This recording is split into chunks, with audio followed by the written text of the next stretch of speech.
napakadakila ng Panginoon. Grabe, kagila-gilalas po yung kapangyarihan ng Diyos. Naniniwala po ba tayo doon? Amen. Alam niyo po ba, kanina pa, grabe, hindi ko talaga makontain yung ano ko yung nararamdaman ko kasi, alam niyo, pinakita sa akin ng Lord na bawat isa sa atin nandito, katunayan na amazing siya. Amen. Amen. Kaya patuloy nating aalamin, patuloy na i-reveal ng Diyos sa atin kung gaano siya ka-amazing sa buhay ng bawat isa sa atin.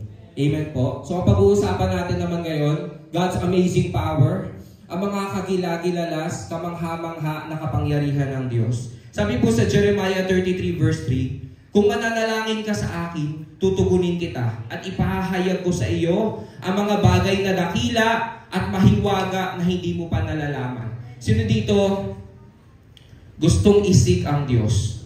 Sino dito kaya siya naririto kasi gusto niya mas makilala pa ang Diyos? Amen. Naniyakan ko po ang lahat na tayo manalangin. Manalangin tayo sa Panginoon. Sabi ng Diyos, tutugunin niya tayo. Hallelujah, Panginoon. Kami, O Diyos, ngayon ay lumalapit sa iyong harapan na nagpapakumbaba. Lord God, napakadakila mo, Panginoon. Tunay nga, Lord God, nakagila-gilalas, Panginoon, kamangha-mangha. Yung kapangyarihan mo, yung pag-ibig mo sa bawat isa sa amin. Kaya kami naririto patuloy, Panginoon, na uhaw sa presensya mo, Panginoon. Uhaw na uhaw kami sa mga salita mo, sa revelation mo, Panginoon. Kailangan ka namin, Panginoon. Kaya patuloy na ibaba mo yung kapangyarihan sa buhay ng bawat isa sa amin naririto. Kumilos ka ngayon, Panginoon. Ano mga bagay ang bitbit namin na itinataas namin sa iyo. At alam ko, Lord God, na papalitan mo ito. Kaginhawahan, pag-ibig, kapayapaan, katagumpayan, Panginoon. Salamat, Panginoon. Sa iyo ang lahat ng papuri in Jesus' name. Amen. So may 5 bagay po ako na i-discuss po sa oras na ito. So 5 bagay na katunayan na ang Diyos ay amazing. Amen. So number 1 po, so hindi na po natin patatagalin. Unang-una, alam niyo po ba, ang Diyos kaya niyang lumikha. At aside from that, kaya niyang sumira. Amen. Isa sa dakila, kagila-gilalas, kamangha-manghang kapangyarihan ng Diyos, yung siya'y manlilikha. Amen po ba? Lahat ay kaya niyang likhain. Sa pamamagitan lang ng salita, alam nyo, sa 7 araw, sa 6 na araw, nagawa niyang likhain ng lahat. Amen po? Hindi po ba yun para sa atin, kagila-gilalas? Hindi po ba yun amazing para sa atin? Na sa isang salita ng Diyos, kaya pangyarihin ang isang bagay. Amen po? Ganon siya makapangyarihan. Alam niyo po dito, sa government natin, pag ang presidente nagsalita, isang salita niya, mag-work yung mga officials para mangyari yung sinabi niya. Tama po ba? Ang Diyos hindi kailangan ng kahit sino. Salita niya lang, may mangyayari na. Amen po? Sinabi yan sa Colossians chapter 1 verse 17. So hindi ko na po babasahin yung mga verses. Assignment po natin, basahin natin sa mga bahay natin. Colossians 1:17, Psalms 33 verse 6, Jeremiah 33 verse 2. Alam niyo po, walang hindi posible sa Panginoon. Walang imposible sa Panginoon. Lahat ay posible para sa Kanya. Amen po. Tingnan mo po yung katabi mo. Isa yan sa kagila-gilalas, kamangha-manghang nilikha ng Diyos. Amen po. Tingnan mo yung sarili mo sa salamin. Amen. Kadalasan, makikita natin yung mga flaws, yung mga imperfections. Pag tumingin tayo sa salamin, amen. Minsan, nadadown tayo sa mga nakikita natin kasi hindi natin gusto or dahil sa standard ng sanlibutan ito, diba, bumaba yung tingin mo sa sarili mo. Kino-compare natin yung sarili natin sa iba, kaya ang tingin mo sa iyo, mas bababa kaysa sa iba. Amen po? Pero ang totoo, nilikha kang kalarawan ng Diyos. Amen? God's ability to create, hindi po yun bumababa dahil sa mga pamantayan ng sanlibutan ito. Amen? Yung katotohanan na nalikha ka niya, kumpleto ka, may kakayanan kang mag-isip, may kakayanan kang magdesisyon, May kakayanan kang gumawa ng mga kagilagilalas na bagay ay kagilagilalas. Amen po? Amen? So dito mag-aakala na kaya natin, di ba, kaya ng tao na lumikha ng eroplano, kaya natin lumikha ng mga inventions sa mga ilaw. Hindi po yan dahil sa atin. Nilikha tayo, package. Amen po? Ang Diyos, yung may dahilan kung bakit ikaw, kaya mong gumawa ng kamanghamanghang mga bagay. At pag nasa Diyos ka, nothing is impossible. Nothing is too hard. Amen po? Dahil kayang gumawa ng Diyos. Amen? At kaya rin niyang sumira. Amen? Alam niyo po, pag sinabing to destroy, hindi lang yan negative. Hindi po yan puro, kumbaga hindi yan nakakatakot. Pag sinabing destroy. Amen? Sino dito may mga daladalang pagsubok, problema, challenges sa buhay, trials, testings, negativity, doubt. Ano mang bagay na mayroon ka, kaya sirain ng Diyos. Amen po? Sinabi niya sa salita niya na siya daw ang potter. Ibig sabihin, siya yung nagmo-mold ng paso. Tama? And we are the clay. Tayo yung minomold niya. Alam niyo, katulad ng isang palayok, pag ito'y hindi humulma na naaayon dun sa gusto ng potter, binabasag niya ito at binubuo muli. Amen po? So ang Diyos, kaya rin niyang basagin ano mang mayroon ka na hindi karapat-dapat sa buhay mo. Amen? That's how amazing God is. Ikaw hindi mo kayang makalaya sa bagay na pinagdadaanan mo. Hindi mo kaya sa sarili mo, pero kaya ng Diyos. God is able. Amen? Kaya kanyang pagalingin. Kaya niya mag-provide para sa'yo. Amen? Lahat ng hindi mo kaya, kaya ng Diyos. Amen? So, ito lagi sinasabi ko sa cell group, sa sarili ko, na huwag tayo magpagad. Diba? Hindi ikaw ang Diyos. Hayaan mo ang Diyos, gawin niya yung gagawin niya para sa'yo. Huwag mong gawin yung gagawin ng Diyos. Hindi yun para sa'yo. Hindi mo trabaho maging Diyos ng buhay mo. Trabaho yun ng Diyos. Amen. Pangalawa, God is omnipresent.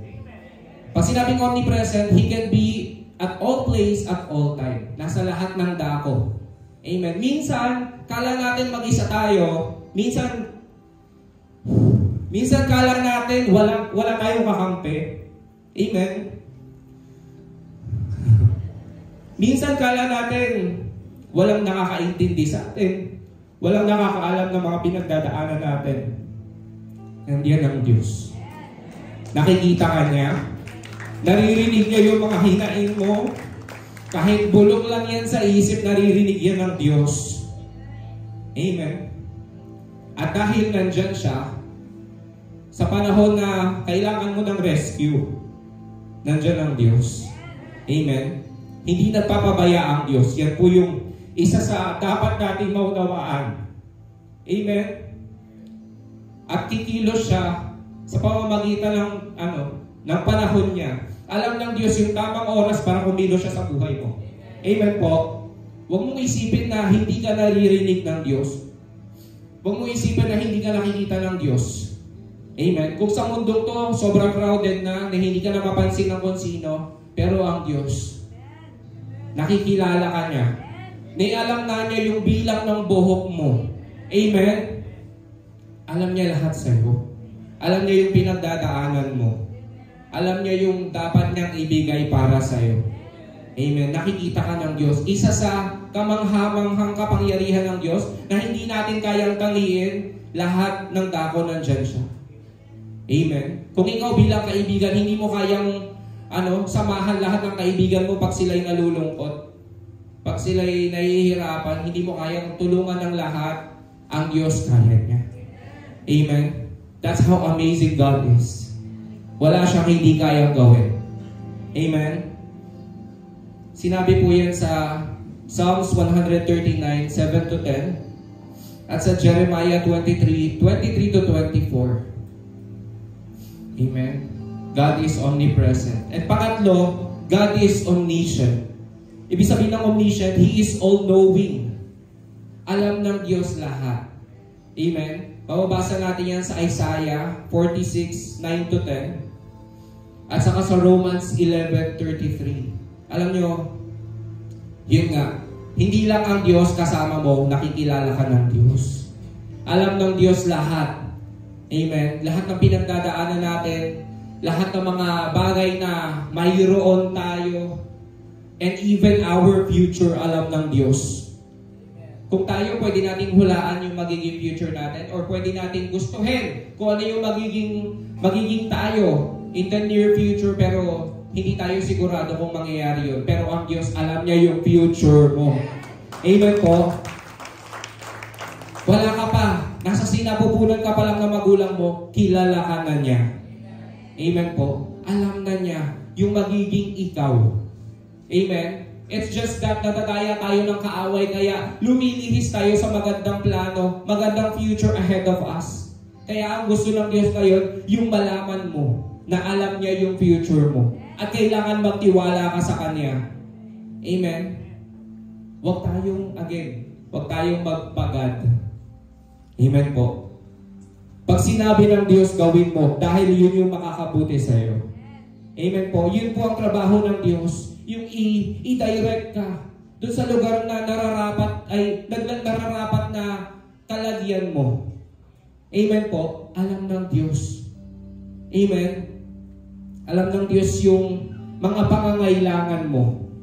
Alam ng Diyos lahat tayo dito nangangailangan. At alam niya yun. Amen. Alam ng Diyos yung mga nararamdaman natin. Alam ng Diyos yung mga laman ng isip at puso natin. Kung sino man dito nabibigatan ngayon, nahihirapan, alam ng Diyos yan. Amen? Matalino ang Diyos. Alam niya lahat. Amen? Kaya dapat magtiwala tayo sa Kanya. Pag tayo sumasakay sa jeep, kunyari, pag ikaw kilala mo yung driver at alam mong magaling siya mag-drive, magtitiwala ka. And even not, kahit hindi mo kilala yung driver, alam mong jeepney driver yan, magtitiwala ka dyan. Tama po? Pero alam nyo, higit ang tiwala pag tayo kilala natin kung sino yung pinagkakatiwalaan natin. Amen po? Ganun, dapat tayo sa Diyos. Dapat kilalanin mo siya. Amen? Amen? Kung ikaw kilala ka ng Diyos, ito yung part natin, kilalanin din natin siya. Amazing power of God. Alam niya lahat. Amen? Tayo nga mismo, hindi natin masyadong kilala yung sarili natin. Masyado tayong nalabuan sa sarili nating pagkatao dahil ang kaaway pilit na inalis yung identity natin. At walang ibang may alam kung sino ka ngayon kundi ang Diyos. Kaya gusto ng Diyos ipakilala yung sarili mo sa'yo. Amen? Gusto niya na patuloy siyang magpakilala sa'yo para patuloy na magtiwala ka sa Kanya. Amen? God is all-knowing. Kung may mga tanong ka sa isip mo, huwag ka magtanong sa iba, nandiyan ang Diyos. Amen? Kung may mga doubt ka, itaas mo sa Lord. Alam ng Diyos. Amen? Marami dito, marami sa atin, hirap tayong umunawa sa ibang tao. Amen po? And minsan, tayo mismo ang hirap nating maunawaan. Amen po? Amen. Pero ang Diyos, naiintindihan ko. Amen po? Grabe. Napaka-amazing talaga ng Lord. Amen. Pangapat, God is omnipotent. He is all-powerful. Siya ang pinakamakapangyarihan. He is strong and mighty, sabi sa Psalms 24 verse 8. Amen. So, ang tawag natin sa Diyos, Almighty, pinakamakapangyarihan. Amen. The one who possesses all power and authority. Sabi yan sa 2 Corinthians chapter 6 verse 18 at sa Revelations chapter 1 verse 8. Nothing is too hard for Him kasi nga makapangyarihan siya. Walang mahirap sa Diyos. Amen po. Lahat ay kaya niyang pangyarihin. Amen. Sabi yan sa Genesis chapter 18 verse 14. Sa Jeremiah 32:17. and sa Jeremiah 32:27, sa Luke chapter 1 verse 37. God is able and powerful to do anything He wills without any effort on His part. Alam nyo, pag ginusto ng Diyos, gagawin niya. Amen po. Huwag po natin questionin ng Diyos, bakit hindi mo ginagawa to? Bakit hindi ito yung gawin mo? Alam ng Diyos. Balik tayo. God is all-knowing. Huwag tayong mas magaling sa Diyos. Huwag tayong pagad. Amen po. Pag hindi ginawa ng Diyos, hindi yan yung will niya. Amen? Dahil again, makapangyarihan ng Diyos, wala siyang hindi kayang gawin. Amen po. Pero, nag-work siya according to His plans, according to His will. Amen? Hindi pa dalos-dalos kumilos ang Diyos dahil siya ay matalino. Again, He is all-knowing. Amen? At dahil nga siya ay all-powerful, alam nyo, umpisa pa lang, siya ay tagumpay na. Nag-uumpisa pa lang ang battle, siya ay mananagumpay na. At tayo ay sa Diyos. Sabi sa Romans, if God is for us, who can be against us? Amen? Walang makakatalo sa'yo kung kakampi mo ang Diyos. Amen? He is ever victorious. Amen? Amen. So, kaya tayo din, amen, kaya din tayong palayain ng Diyos sa anumang kinasasadlakan natin ngayon. Amen? Kung ano man yung kinalulugmukan natin ngayon, anumang kasalanan, anumang maling pamumuhay, kaya kang alisin ng Diyos dyan. God is able. He is always able. Amen? And last, number 5. Yung dakila, kagila-gilalas, pinaka-amazing na kapangyarihan ng Diyos is yung kapangyarihan niyang umibig. Amen? God's greatest and most amazing power is to love. Amen? Alam niyo may ganda, the power of love. Amen? Tayo rin, no? Pag umiibig tayo, may mga bagay na kala natin, hindi natin kayang gawin, nagagawa natin. Tama po ba? Dahil sa pag-ibig, nagagawa natin gawin yung mga bagay na hindi natin alam na kaya natin gawin. At alam nyo, grabe yung kapangyarihan ng pag-ibig ng Diyos. Amen? Dahil sa pag-ibig na gawa ng Diyos na i-sacrifice ang kanyang kaisa isang anak, na ipako sa krus para sa ating kaligtasan. Sabi yan sa John 3:16. Amen po. Dahil sa pag-ibig ng Diyos, pinatawad niya tayo. Amen? Dahil sa pag-ibig ng Diyos, nakasumpong tayo ng kaligtasan. Amen po. Dahil sa pag-ibig ng Diyos, nakasumpong tayo ng tinatawag na grace o biyaya, mercy o awa. Dahil sa pag-ibig ng Diyos, patuloy siyang nagiging tapat sa bawat isa sa atin. Alam niyo, madalas hindi tayo nagiging tapat sa Diyos. Amen po? Pero dahil sa pag-ibig niya sa atin, ito yung difference ng pag-ibig ng Diyos sa pag-ibig ng tao. Tayo, nagfe-fail tayo sa love. Pero ang pag-ibig ng Diyos, unfailing. Ang pag-ibig ng Diyos, hindi humihingi ng anumang kapalit. Amen po? Ang pag-ibig ng Diyos, walang makapapantay, walang makahihigit. Amen po? Ang pag-ibig ng Diyos ay tagumpay. Amen po? Patuloy na mananatiling tapat at patuloy na ipaglalaban ka hanggang sa huli. Amen po? Ang pag-ibig ng Diyos hindi nagsasawa.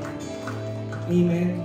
Napakadakila ng pag-ibig ng Diyos at napakabuti niya. Again, ikaw na nandito ngayon, katunayan ka ng pag-ibig ng Diyos. Katunayan ka na God is amazing. Amen? So in conclusion, walang ihigit sa kakayanan at kapangyarihan ng ating buhay na Diyos. Amen? Kaya nararapat lamang na tayo ay manampalataya, tayo ay umasa, magtiwala, magpuri, sumamba, maglingkod at laging magpasalamat sa Kanya, sa ating banal na Diyos. Amen. Palakpakan po natin ang Panginoon. Wow. Sa 5 puntos po, nakilala natin ang Diyos. That He is amazing in power. Amen. Oh, napaka-tindi ng kapangyarihan ng Diyos. Ano pa ba yung kailangan po nating marinig para ang Diyos po ay pagtiwalaan po natin at ang Diyos po ay panaligan natin na lahat ng bagay na hindi natin kaya ay magagawa ng Panginoon. I believe one thing in common that we have tonight, no, sa bawat isa sa atin, meron tayong isang bagay na imposibleng mga bagay or imposibleng bagay na idinudulog natin sa Panginoon. And sometimes, tinatry naman natin ito na gawin, ayusin sa buhay natin. It could be yung family mo, finances mo, so may taas iangat yung estado ng pamumuhay mo. And yet, no, nag-i-end tayo ng wala pa rin, napapagod tayo. Yun nga sinasabi niya, no, kay Aaron. Kaya tayo napapagod kasi nagpapagad tayo. Amen? Na yung mga bagay na hindi mo kayang gawin, kayaan mo na sa Panginoon. Kasi tayo po ay kinreate ng Diyos na may limitasyon. Sabihin natin limitasyon. May limitation tayo. Para ano? Para tayo ay magkaroon ng total dependence sa Panginoon. Dumipende tayo sa Diyos at hindi sa magagawa natin. Guys, dahil sinabi ng John 15:5, apart from God, we can do nothing. Amen? Pero pag tayo pong lahat ay hinayaan natin ng Diyos na mag-take over, mag-take control, mag-take charge or in charge sa mga bagay na hindi mo na kayang gawin, doon mo makikita yung amazing power ng Panginoon. Amen? Kasi naniniwala tayo na ang Diyos mo, hindi ka kinatagpo ng Panginoon dito, hindi ka dinala ng Panginoon dito without a reason, without any reason. May dahilan ng Diyos kung bakit ka nandito. Tingnan mo yung katabi mo, sabihin mo sa kanya, may dahilan ng Diyos eh. Kasi it was never your decision to be here. No? Yung iba nga sa atin nagugulat, ano ba yung ginagawa nila? No? Ano ba yung pumapalapak sila, umiyak sila, no? Umaawit sila? And some of you, may ganun pa. You're wondering what is happening around. Pero alam mo, isa lang yun eh. Walang bagay na nangyayari sa buhay natin na hindi tinatakda ng ating Panginoon. And this time, ito yung perfect time ng Diyos para ipakita niya yung kapangyarihan niya sa'yo. And kung ikaw ay handa lang, kung ikaw ay willing, kung ikaw ay open yung puso mo, makikita mo na bago ka lumabas sa bahay-sabahang ito, you will never be the same person. You will never be the same person. Yung katabi mo, mukhang kasama mo yan yung pagpasok mo dito, mapapansin mo yan, mararamdaman mo. Pag nag-open ang heart yan sa Panginoon, pag uwi nyo, ibang person na yan. Ibang tao na yan. Amen. Hallelujah. Alam mo, born ng Panginoon, gumawa ng mga amazing things. Yung bagay na nagpapahirap na sa atin, subukin mo ang Diyos. Makipag-ano ka sa Panginoon, makipag-usap ka sa Diyos. No? Makipag-covenant ka sa Panginoon. Lord, ibibigay ko sa iyo yung tiwala ko. Pero Lord, yung bagay na hinihingi ko, ibigay mo sa akin. Walang mahirap sa Panginoon. Sabi ng Jeremiah 32 verse 17, ang Diyos ang lumikha ng langit at lupa, no? Walang mahirap sa Kanya. Nothing is too hard for God. Alam mo sa Bible po, merong isang babae for 18 years. Siya po ay inoppress. Pag sinabi inoppress, pinahirapan ng masamang espiritu. Kinulong siya. Yung kanyang katawan ay pilit na dinidestroy for 18 years. Paglatin natin yung Luke chapter 13 verse 10. Sabi dito, isang araw ng pamamahinga, si Jesus ay nagtuturo sa isang sinagoga. May isang babae roon na 18 taon nang may karamdamang sanhi ng isang masamang espiritu. Siya'y nakukuba at hindi na makaunat. Nang siya'y makita ni Jesus, tinawag siya at sinabi, malaya ka na sa iyong karamdaman. Ipinabog ni Jesus ang kanyang mga kamay sa babae at noon din nakatayo siya ng tuwid at nagpuri sa Diyos. Wow! Amazing power po yun. Amazing power. For 18 years. No, nahirapan yung babaeng yun. And kung i-imagine natin for 18 years nahihirapan ka, siyempre, yung babaeng yun ay malamang naghahanap ng solusyon para masolusyonan yung problema niya. At ang hindi niya alam, meron palang Jesus na nag-aantay lang sa kanya. Meron palang Jesus that is always willing and ready na siya ay pagalingin, siya ay palayain dun sa oppression na yun, dun sa hirap na pinagdadaanan niya, yung kabigatan na pinagdadaanan niya. Isang salita lang ni Jesus. Anong sabi ni Jesus? Ngayon din, magaling ka na. You are free. You are healed. I don't know kung ano po yung kumukulong sa inyo. Hindi ko po alam kung ano yung mga oppressions na meron kayo. But one thing I know, the Lord is willing. And the Lord is able. No? Na palayain ka. The Lord is more than able, more than willing. Sobra. Willing si Lord na kumilos at gumawa ng kapangyarihan sa buhay mo. Kung may sakit ka, no? I-surrender mo yung sakit mo sa Panginoon. Kung meron kang nararamdaman, yung depressions na yan, no? Alam mo yung depressions, dumadaan mo yan kung kani-kanino eh.